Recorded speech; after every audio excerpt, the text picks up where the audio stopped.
The Winter Olympics in Beijing did begin last week, but as some of the best athletes in the world go for gold, not as many people are apparently tuning in as maybe NBC, the broadcaster, had hoped. In fact, the broadcaster says 16 million people tuned in to watch Friday's opening ceremony. But how does that compare to previous Olympics? Well, Yahoo Finance's Josh Schafer is here to stop by with more details on exactly how those numbers compare. Josh, not looking so good for NBC, is it?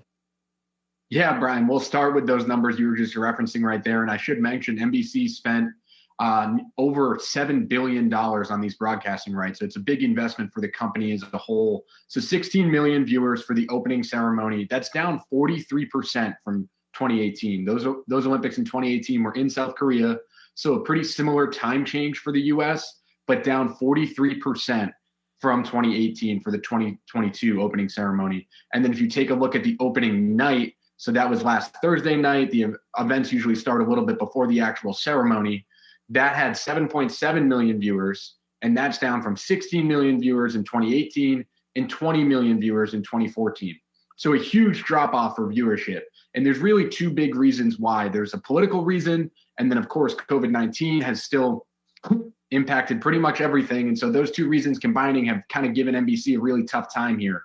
So from the political standpoint, we know the US and other Western countries have posed a diplomatic boycott from the Olympics themselves. And this is over human rights issues in China and China's mistreatment of the Muslim minority population known as the Uyghurs.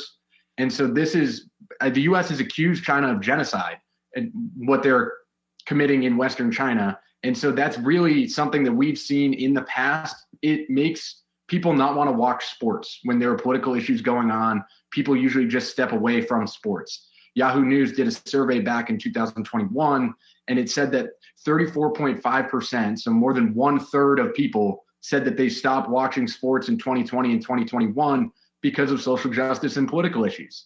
And then if we get to the pandemic, there was also a trend of people not watching sports amid the COVID-19 pandemic.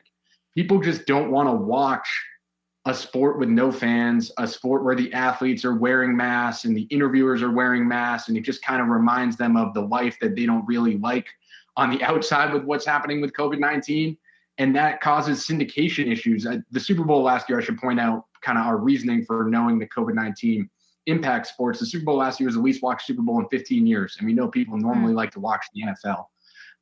And one last note on kind of what's happening here with syndication problems is because of all of this, NBC doesn't have the same presence they normally have over in China. They don't have the Today Show there. They don't have their other programs there.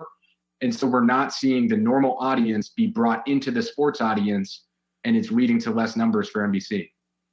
Yeah, Josh, that was really noticeable in the coverage of the opening ceremony, where there's kind of that split screen between Beijing and then Connecticut, which is where a lot of their broadcast is happening too.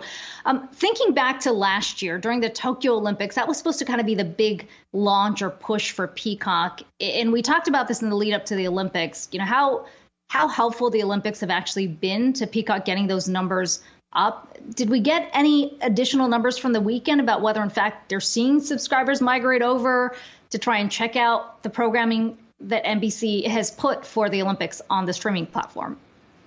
Yeah, there's been some increase in Peacock subscribers, and I think we're going to see that sort of continue throughout the week. So this is kind of, a lot of people are reacting to these first weekend numbers because they are big misses. But it is also the start of NBC's big week. They traded for Super Bowl rights for this upcoming Sunday with CBS. They traded years purposely for this moment. And kind of Peacock's big day is going to be next Sunday.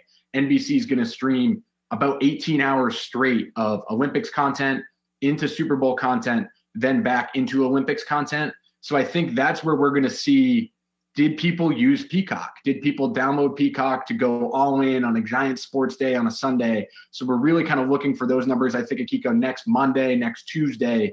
What were the downloads on Peacock, and what was the engagement for the investment of the Super Bowl combined with the Olympics? And is Peacock that premier sports streaming service that NBC wants it to be?